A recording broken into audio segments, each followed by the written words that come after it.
Morning students, आज हम math में 10th क्लास में चैप्टर 2 करेंगे जिसका नाम है बहुपद।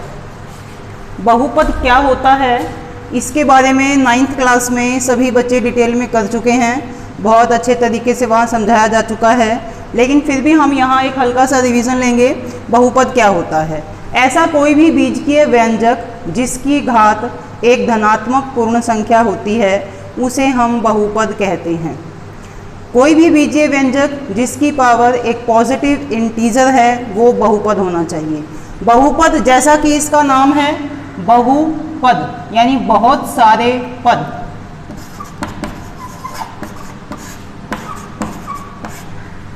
बहुत पद यानी जिस बीजीय व्यंजक में बहुत सारे पद होते हैं उसे हम बहुपद कहते हैं। तो बहुपद का एक कोई भी एग्जाम्पल, जैसे बहुपद क्या होता है, a0xn plus a1xn-1 plus a2xn-2 plus dash dash plus xn। तो हम यहाँ देख रहे हैं ये जो n है, ये n क्या है? ये घात होती है, पॉजिटिव इंटीजर होना चाहिए, एक धनात्मक संख्या होनी चाहिए। यहाँ पर फिर n-1 n यहाँ पर जो भी अंक है 7 है, 6 है, 5 है, उसमें से हम 1 माइनस करेंगे, फिर यहाँ 2 माइनस करेंगे। इस तरह से n में से अगला पद एक अंक माइनस होते होते निकल जाएगा और लास्ट में हमारा ये nवां पद आ जाएगा x पावर n। तो इस फॉर्म में जो भी पद होता है, जो बीजीय व्यंजक होता है, उसे हम बहुपद कहते हैं। a0 मीन्स a0, यहाँ पे a की वैल्यू नहीं है, a1 a2 a3 या जो भी है आगे, तो वो हमारे एक अचर संख्याएं होती हैं।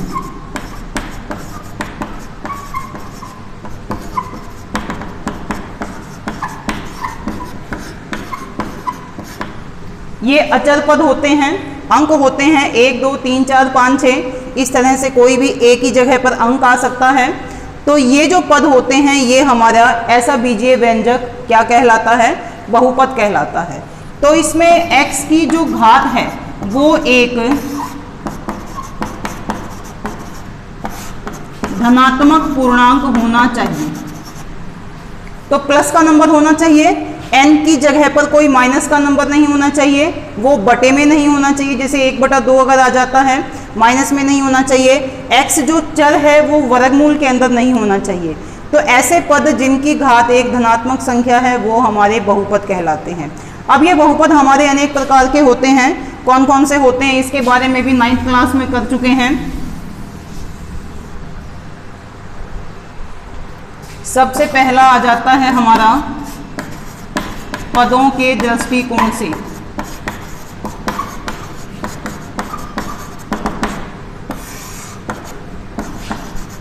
सबसे पहले आ जाता है एक पदी बहुपद। एक पदी बहुपद जैसा कि इसका नाम है, हम देख रहे हैं एक पदी बहुपद क्या होता है, जिसमें केवल एक पद होता है, जैसे 5x की कुछ भी पावर हम लगा सकते हैं 2। तो ये क्या हो गया हमारा एक पदी बहुपद। दूसरा हमारा आ जाता है द्विपद बहुपद। द्विपद का मतलब क्या होता है? जिसके अंदर 2 पद होते हैं, जैसे 5x की 2 प्लस 4x। तो ये क्या हो गया हमारा द्विपद बहुपद, जिसमें हमारे 2 पद हैं। तीसरा आ जाता है त्रिपदीय बहुपद। त्रिपद या त्रिपदीय, इसमें कितने पद होंगे? 3 पद होंगे, जैसे 5x की 3 प्लस 4x की 2 प्लस 3x। तो 1 2 3, इसमें कितने पद हो गए? 3 पद हो गए। इसी प्रकार से चतुष्पदीय भी होता है,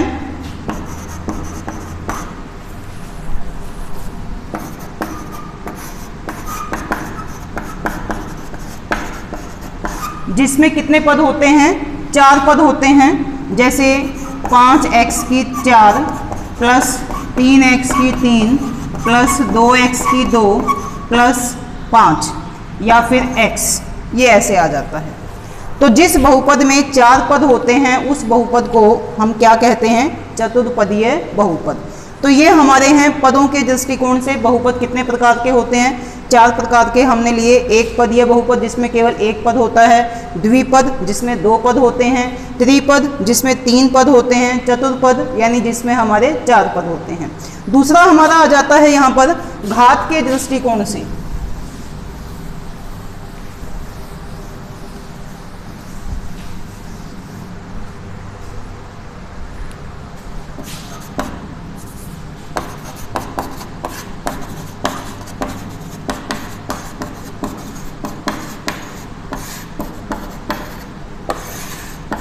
घात के दृष्टिकोण से सबसे पहला आ जाता है रैखिक बहुपद। रैखिक बहुपद क्या होता है? जिसमें बहुपद के अंदर अधिकतम घात 1 होती है, उसे हम रैखिक बहुपद कहते हैं। जैसे 5x + 4। इसमें x की पावर जो है वो कितनी है? 1 और धनात्मक है। तो यहाँ पर हमारे पास ये 4 अचर पद है, इसके अंदर कोई भी x, y, z कोई भी चर नहीं है, तो ये हमारा बहुपद एक रैखिक बहुपद कहलाता है। तो रैखिक बहुपद यानी जिसमें अधिकतम घात कितनी होती है? 1 होनी चाहिए, 1 होनी चाहिए। दूसरा हमारा आ जाता है द्विघातीय बहुपद। द्विघातीय नाम ही क्या है इसका? द्विघातीय, यानी कि जिसके अधिकतम घात कितनी होनी चाहिए? 2 होनी चाहिए। जैसे 4x की 2 + 3x + 5। तो इसमें यहाँ x की पावर क्या है? 2, x पावर 1। तो अधिकतम घात 2 है या 1 है? तो ज़्यादा ये इसकी 2 है।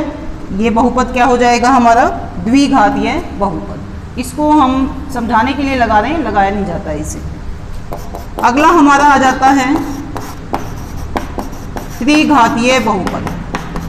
त्रिघातीय बहुपद 3x की 3, 4x की 2 + 5x + 4। हालांकि इसमें पद 4 हमने ले लिए, लेकिन अधिकतम घात 3, 2, 1 तीनों में से कौन सी है अधिकतम? 3। इसलिए जो ये पद है ये हमारा त्रिघातीय बहुपद कहलाएगा।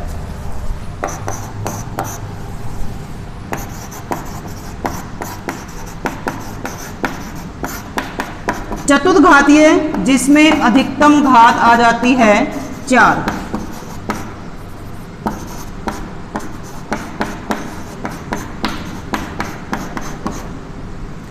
अधिकतम घात यहाँ पे 4 है, ये घात 3 है, ये 2 है, इसकी घात ये 1 है। तो जिस पद में अधिकतम घात 4 आ जाएगी उसको हम कहेंगे चतुर्घातीय बहुपद। तो रैखिक जिसमें अधिकतम घात कितनी होती है? 1। द्विघातीय में अधिकतम घात 2, त्रिघातीय में अधिकतम घात 3, चतुर्घातीय में अधिकतम घात 4, या फिर अधिकतम घात 5 भी हो सकती है, 6 भी हो सकती है, कोई भी हो सकती है। तो ये हमारा घात के दृष्टिकोण से था। तो हमने एक किया पदों के दृष्टिकोण से, जिसमें एक पदी बहुपद, द्विपदी, त्रिपदी, चतुर्पदी। ऐसे ही घात के दृष्टिकोण से रैखिक, द्विघातीय, त्रिघातीय और चतुर्घातीय तक हमने किए। इसके बाद अगला हमारा आ जाता है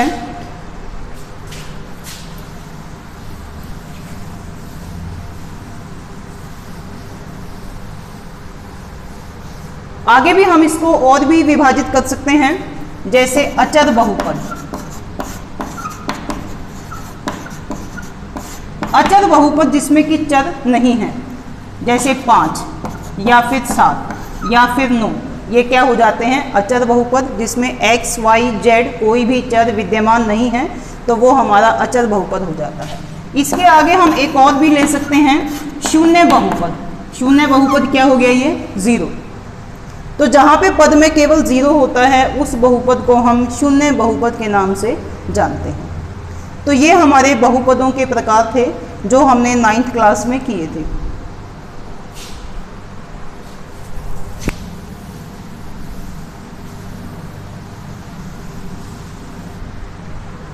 अब हम देखेंगे कि बहुपद के शून्यक क्या होते हैं।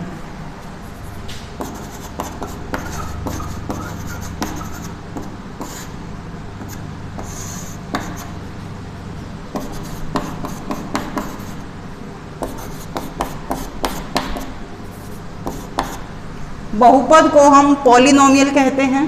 Polynomial of x means x पद में बहुपद 5x + 3 है हमारे पास।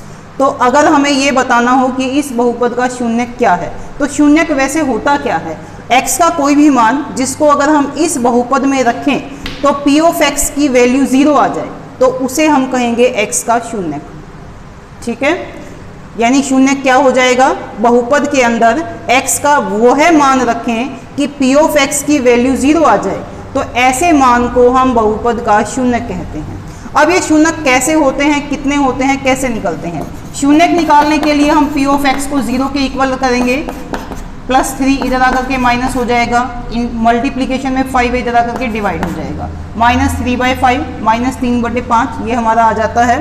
तो x का ये हमारा इस बहुपद का शून्यक आ जाता है। इसका मतलब है कि -3/5 को अगर हम यहाँ x की जगह रखते हैं तो p ऑफ x का जो मान है वो 0 आ जाएगा, तो ये इसका शून्य कहलाएगा। अब ये हमारा रैखिक बहुपद था, इसकी पावर मैक्सिमम 1 थी, तो अगर ये मैक्सिमम पावर इसमें 1 है तो ये रैखिक बहुपद है। ऐसी स्थिति में इसके कितने शून्यक होंगे, केवल 1, ये शून्यक होगा। ऐसे ही अगर हमारा द्विघातीय बहुपद है तो उसमें अधिकतम शून्य कितने होंगे, 2। अगर हमारा त्रिघातीय बहुपद है तो उसमें अधिकतम शून्य कितने होंगे, 3 होंगे। ये कैसे निकलते हैं हम इसको आगे अभी निकालेंगे, एक्सरसाइज 2.2 में हम इनको करेंगे। तो द्विघातीय में अधिकतम शून्यक 2 होते हैं, त्रिघातीय में अधिकतम शून्यक 3 होते हैं, रैखिक बहुपद में अधिकतम शून्यक 1 होता है।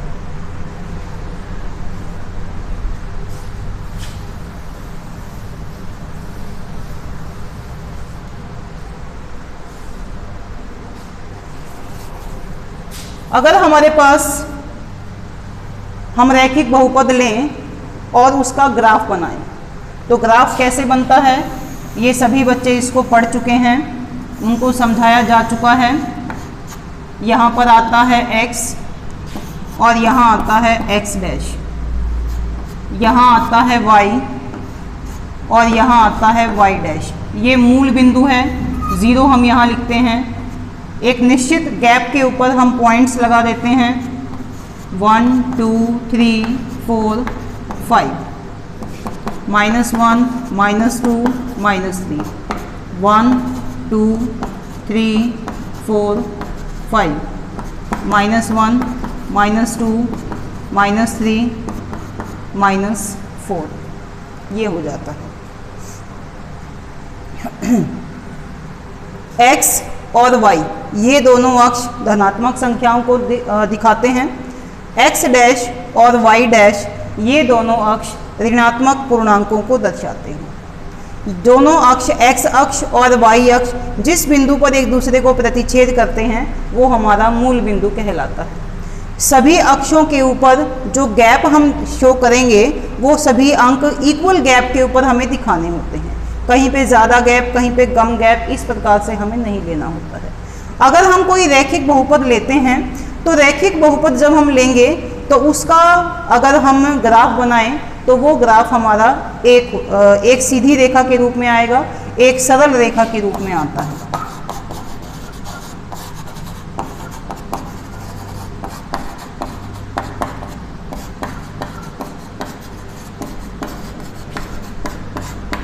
सरल रेखा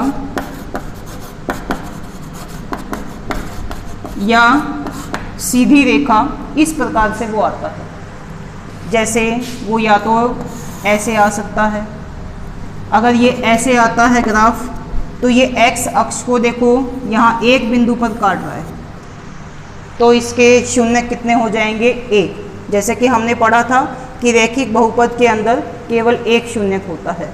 तो रैखिक बहुपद का जब हम ग्राफ बनाते हैं तो वो x अक्ष को केवल एक बिंदु पर काटता है, इसलिए इसका एक ही हल होता है, यानी एक ही शून्यक होता है। कोई भी हमारा हो सकता है ये, जैसे 5x + 4 = 0। तो अगर हम इसका शून्यक निकालते हैं या फिर हम x का मान इधर रखें, x का मान अगर हम यहाँ 0 रख लेते हैं तो 5 × 0 + 4 = 0। अब ये 5 × 0 क्या हो जाएगा, 0 + 4 = 0। तो ये हमारा P ऑफ y का मान भी निकल सकता है, इसको हम y ले लेंगे। हम इधर एक टेबल बना करके दिखा देते हैं, x y। हमने x का मान यहाँ पर 0 लिया है, तो y का मान हमारा कितना आ जाएगा 4। अगर हम x का मान यहाँ पर 1 ले लेते हैं, अगर 1 ले लिया जाए, 5 एकम 5, 5 और 4 ये कितना हो जाएगा 9, तो ये आ जाता है हमारा 9। तो ये हमारा y का मान निकल जाता है, तो y का मान इसमें 9 हो गया। अब जैसे x का मान 0 है, y का मान 4 है, x का मान 0 y का 4, ये यहाँ पर आ जाएगा। x का मान 1 है तो y का मान 9 है, x का मान 1 यहाँ पर है और y का मान 9, कुछ ऐसे यहाँ आ जाएगा। और इन दोनों पॉइंट्स को हम अगर इस प्रकार से मिलाते हैं तो ये यहाँ से ऐसे निकल जाएगा और x अक्ष को ये लाइन भी एक बिंदु पर काटती है। तो जो भी रैखिक बहुपद हम बनाते हैं और उसका अगर सॉल्यूशन हम ग्राफ से निकालें तो ग्राफ की लाइन x अक्ष को केवल एक बिंदु पर टच करेगी, एक बिंदु पर प्रतिच्छेद करेगी, इसलिए हम ये कह सकते हैं कि इस बहुपद का केवल एक ही शून्य होता है। उसको अगर हम सीधा निकाल करके देखें या ग्राफ से बनाएं, हर स्थिति में इसका केवल एक ही हल होगा।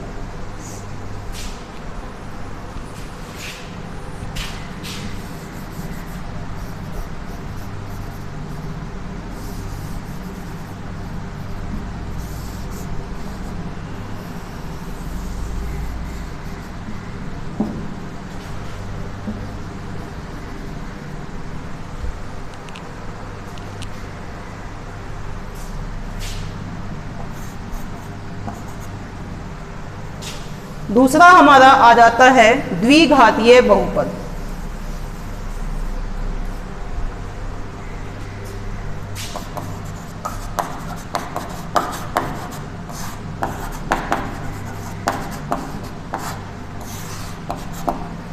द्विघातीय बहुपद हम कोई भी ले सकते हैं, जैसे हमने ले लिया P of x equal to 3x की 2 plus 5x plus 3 equal to 0, ये ले लिया हमने। 3x की 2, 5x और 3, 5 पंजे 25, 4 तिये 12, 12 तिये 36। हम कोई दूसरा इक्वेशन ले लेते हैं।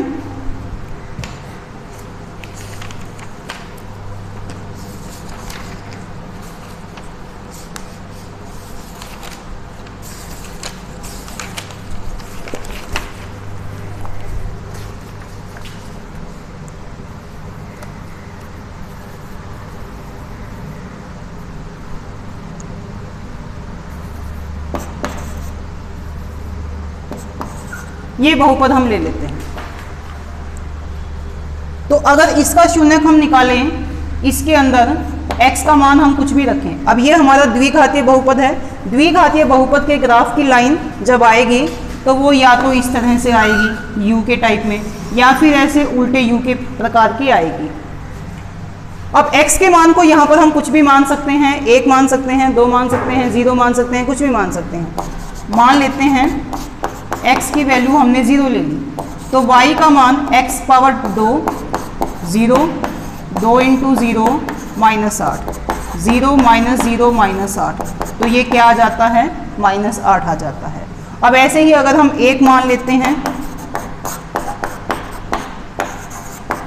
तो x की जगह आ गया 1, 1 एकम 1, 2 एकम 2, -8, -8 माइनस 2 -10 प्लस 1, ये आ जाएगा -9। अब इसी प्रकार से हम यदि आगे 2 मान लें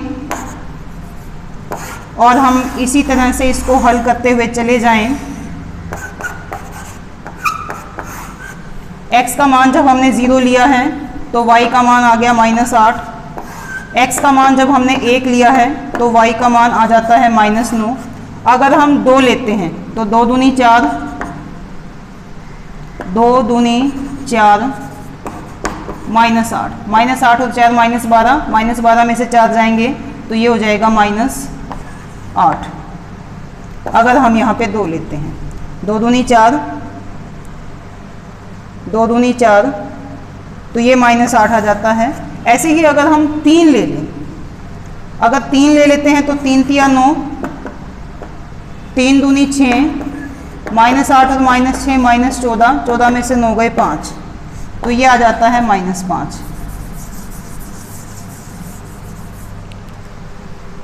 तो इस प्रकार से हमारी ये टेबल आ जाती है। ये हमारे मान निकल गए 1 2 3। अब यदि हम एक माइनस का भी ले लें, अगर -1 ले लेते हैं तो -1 2 इंटू -1 ये हो जाएगा 1, माइनस माइनस प्लस और -8, 2 और 1 3, -8, तो ये आ जाएगा -5। -1 लेने पर आ गया -5।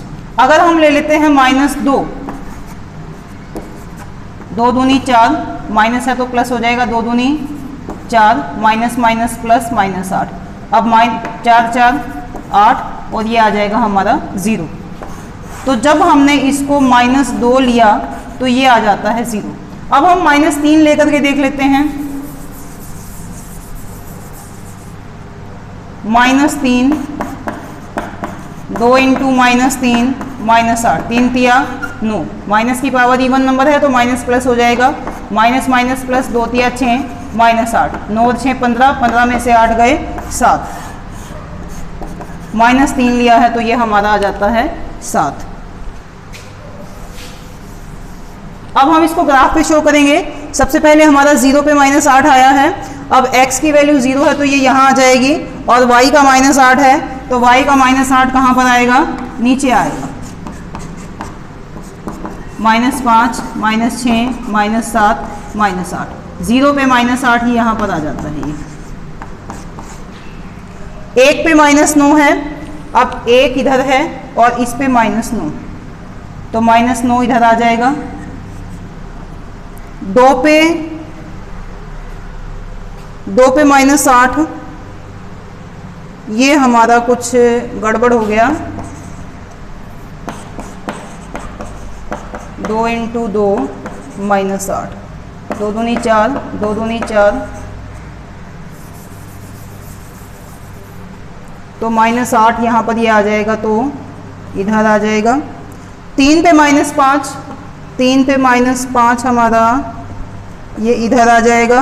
-1 पे -5, -1 पे -5 इधर आ जाएगा। -2 पे 0, तो -2 पे 0 इधर आ जाएगा, और -3 पे 7, -3 पे 7 हमारा ये ऐसे आगे चला जाएगा, 6 7। तो हम ऐसे देख रहे हैं इधर -3 पे 5 आ गया। हम एक 5 और लेकर के देख लेते हैं। 5 5 पंजे 25, 5 दूनी 10, 8, 25, 10 और 8 18, 15 में से 8 गए 7। तो अगर हम 5 लेते हैं तो 5 पे 7 आ जाता है, ये 5 हो गया, और 7 हमारा कुछ यहाँ आ जाएगा। इन सभी को पॉइंट्स को हम मिला देते हैं।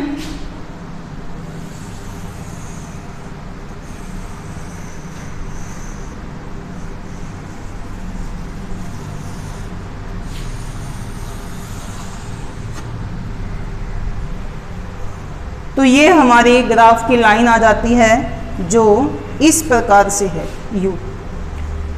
ये ग्राफ पे डिपेंड करता है हमें इक्वेशन क्या दे रखा है, बहुपद क्या दे रखा है, या तो ये सीधा u आ सकता है या फिर ये उल्टा u आ सकता है। अब हम ये देखते हैं कि जो हमारा ग्राफ बना है वो x अक्ष को कितने बिंदुओं पर प्रतिच्छेद कर रहा है, कितने बिंदुओं पर इसको टच कर रहा है। तो एक तो इसने यहाँ पे टच किया और एक इसने यहाँ टच किया, तो 2 बिंदुओं पर ये ग्राफ की लाइन x अक्ष को काट रही है, इसलिए इस बहुपद के शून्य कितने होंगे, 2। शून्यकों की संख्या कितनी हो जाएगी, 2 हो जाएगी। तो इस प्रकार से द्विघातीय बहुपद के ग्राफ की लाइन हमेशा इस प्रकार से आती है, सीधा u या फिर उल्टा u, जिसे हम कहते हैं परवलय।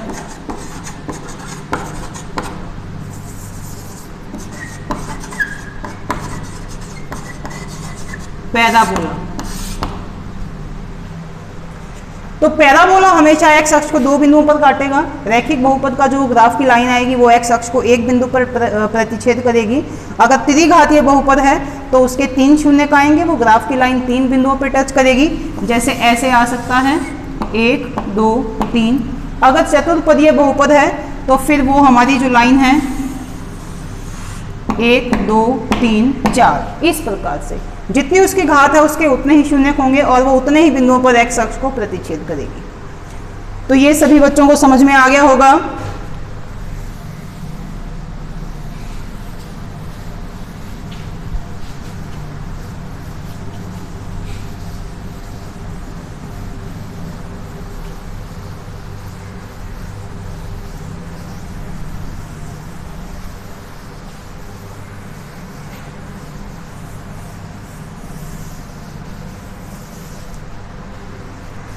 तो अभी हमने रिवाइज किया बहुपद क्या होता है, कितने प्रकार का होता है और इसमें इनके शून्य कितने होते हैं।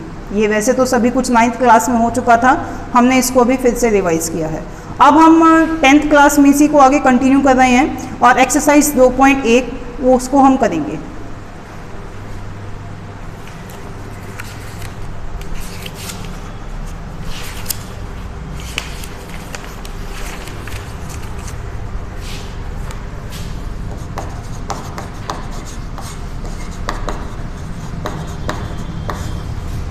किसी बहुपद p ऑफ x के लिए y equal to p of x का ग्राफ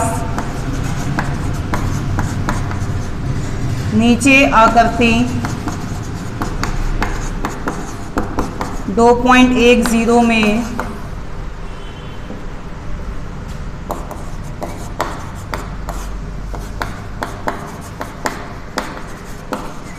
दिया गया है।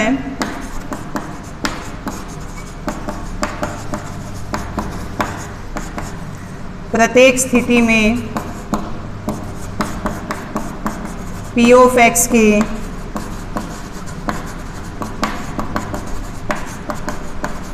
शून्यकों की संख्या ज्ञात कीजिए। फर्स्ट पार्ट है, ये हमें बुक में दे रखा है ग्राफ बना करके।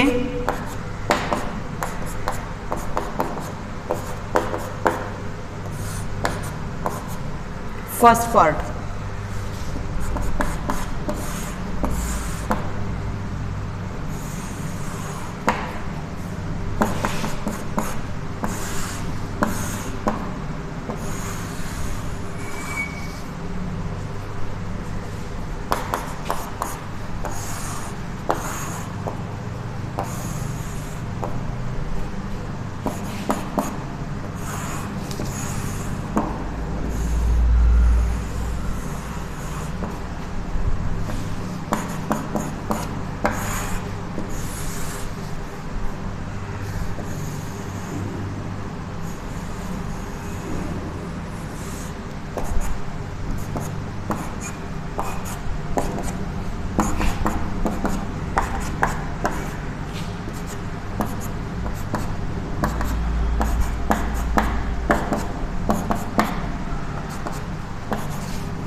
तो हमें इसमें हर एक में ये बताना है कि बहुपद के शून्यकों की संख्या कितनी है। जैसा कि हमने पढ़ा कि हम ये देखेंगे कि जो ग्राफ हमारा बना हुआ है, जो लाइनिंग हमारे पास है, वो x अक्ष को कितने बिंदुओं पर काटेगी, क्योंकि हमें इसके अंदर p ऑफ x के लिए निकालना है। अगर p ऑफ y के लिए निकालना हो तो फिर हम ये देखेंगे कि जो ग्राफ की लाइन है वो y अक्ष को कितने बिंदुओं पर काटेगी।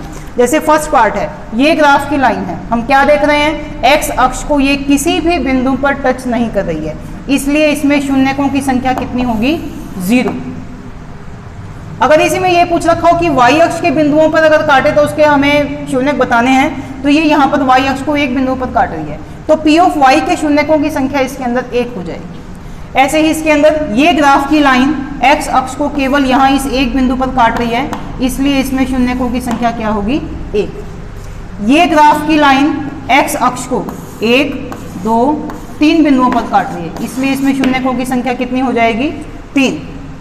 ये ग्राफ की लाइन इस एक्स अक्ष को हम देख रहे हैं 2 बिंदुओं पर काट रही है, इसलिए इसमें शून्यकों की संख्या कितनी हो जाएगी? 2। अब इसके अंदर 1 2 3 4, ये 4 बिंदुओं पर काट रही है, इसलिए इसके शून्यकों की संख्या 4 हो जाएगी। 1 2 3। इसमें ग्राफ की लाइन एक्स अक्ष को 3 बिंदुओं पर काट रही है तो इसलिए इसमें शून्यकों की संख्या कितनी हो जाएगी? 3 हो जाएगी।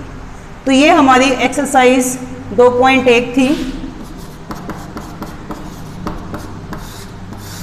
बहुत छोटी सी एक्सरसाइज है, कंप्लीट हो गई है। इससे पहले हमने बहुपद के बारे में पढ़ा है, तो इन सभी क्वेश्चंस को बच्चों ने अपनी अपनी कॉपियों में करना है।